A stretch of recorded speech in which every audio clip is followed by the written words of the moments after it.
Police বলছে পারভেজ হত্যার ঘটনায় 2 নারীর পরিচয় পাওয়া গেছে। জড়িত বাকিদের গ্রেপ্তারের চেষ্টা চলছে। অনুসন্ধানকালে জানা গেছে ওই 2 নারী শিক্ষার্থী বনানীর ইউনিভার্সিটি অব স্কলার্সের শিক্ষার্থী। একজনের নাম ফাতেমা তাহসিন ঐশী, পড়েন বিবিএতে। অন্যজন ইংরেজি বিভাগের ফারিয়া হক টিনা। জানা গেছে পিয়াস ঐশীর বয়ফ্রেন্ড। এরা সবাই একসাথে বনানী বিদ্যানিকেতন স্কুল অ্যান্ড কলেজে পড়ালেখা করত। এই হত্যাকাণ্ডে জড়িত 3 জনকে এরই মধ্যে গ্রেপ্তার করে রিমান্ডে জিজ্ঞাসাবাদ করছে পুলিশ।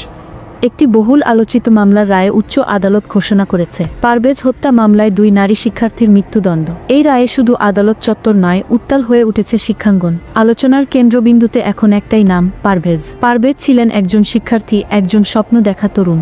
ছাত্র রাজনীতির সাথে যুক্ত থাকলেও তার মৃত্যু এখন আর শুধুই ব্যক্তিগত ঘটনা নয়, এটা হয়ে উঠেছে এক বড় প্রশ্ন। কে দায়ী, কেন এই মৃত্যু, আর কে বলবে এর শেষ কথা? এক পক্ষ বলছে এটা ছিল রাজনৈতিক শত্রুতার ফল, আর অন্য পক্ষ বলছে সঠিক তদন্ত ও বিচার না হলে নিরপরাধরাও ক্ষতিগ্রস্ত হতে পারে। এই টানাপোড়েনের মাঝেও একটাই বিষয় স্পষ্ট, সত্যের খোঁজে সবাই উদ্বিগ্ন। এই ঘটনায় শিক্ষার্থীদের মধ্যে তৈরি হয়েছে নানা মতভেদ, কিন্তু একই সাথে তারা সবাই চাইছে একটা স্বচ্ছ ও নিরপেক্ষ বিচার প্রক্রিয়া। পারভেজের পরিবার এখনো অপেক্ষায়। এই রায়ে কি তারা শান্তি পাবে, নাকি আরো জটিল হবে সবকিছু? আর অভিযুক্তদের পরিবারও শঙ্কিত। তারা চায় পূর্ণ তদন্ত, সঠিক প্রমাণ এবং ন্যায়ের নিশ্চয়তা।